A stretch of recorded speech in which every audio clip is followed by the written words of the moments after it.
એવી રીતે આપણે આ સંસાર સાગરમાં ચાલીશું તો આપણે રાજી મહારાજને મળી શકીએ, ભેટી શકીએ। આવી રીતે સુંદરતાજી શ્રીજી મહારાજનું જ્ઞાન આપ્યા છે। એ ઘણું બધું છે। આગળ કહેતા છે ચિત્ત આણીને રંગ માણો સુંદર સાજી। આવી રીતે કે એ બધી એક એક વાતો તમે યાદ કરો અને યાદ કરીને એને ઉપર ચાલવાનો પ્રયાસ કરો। એ બધી સાક્ષીઓ આપી રહ્યા છે મહામતી સ્વામી શ્રી પ્રાણનાથજી મહારાજ શ્રી 5 મહામંગલપુરી ધામમાં બેસીને એવી દિવ્ય લીલા છે સુંદરતાજી મહામંગલપુરી ધામની। હવે મહામંગલપુરી ધામની વાત કરીએ કે જ્યારે ગાદી ઉપર શ્રીજી મહારાજ વિરાજમાન થયા ત્યારે ઘણા બધા મંગલ કાર્ય થયા। એક નથી, ચાર નથી, હજારો મંગલ કાર્ય થયા છે સુંદરતાજી। અને એ જગ્યા નિષ્કલંક બોધો અવતાર મહામંત્રી સ્વામી શ્રી પ્રાણનાથજી મહારાજ પ્રગટ થયા છે। જે ભાગવતમાં વર્ણન કર્યા છે કે 28મે કલયુગમાં નિષ્કલંક બોધો અવતાર પ્રગટ થશે।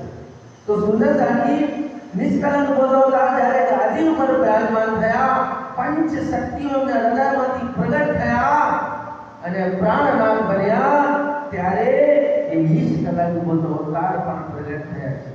પણ જાહેર ગતિ છે, જાહેર ક્યાં થવાના છે? એ લીલા આગળ થવાના છે। જેમ સદગુરુ દેવચંદજી મહારાજ પ્રગટ થયા ઉમરકોટ મારવાડમાં, પણ નિજાનંદ ક્યાં બન્યા? શ્રી 5 નોતનપુરી ધામમાં। અને મહેરા ઠાકોર પ્રગટ થયા ક્યાં? શ્રી 5 નોતનપુરી ધામમાં। પણ પ્રગટ જાહેર શક્તિ ક્યારે મળી? જ્યારે સુરત મહામંગલપુરી ધામમાં આવ્યા ત્યારે। તો અહીંયા પણ નિષ્કલંક બોધો અવતાર પ્રગટ થયા છે। પણ જ્યારે વિક્રમ સંવત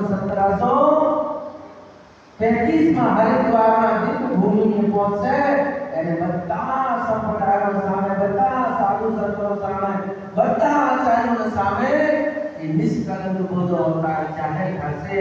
તો એ છે અને એનો એક પ્રમાણ છે સુંદરતાજી કે જ્યારે એને ગાદી નસીબી થયા, શ્રીજી મહારાજ ગાદી ઉપર વિરાજમાન થયા, તો બુંદેલખંડની દિવ્ય ભૂમિ ત્યાં નર વીર નર હિંદ કેસરી મહારાજા છત્રસાલની વાત કરીએ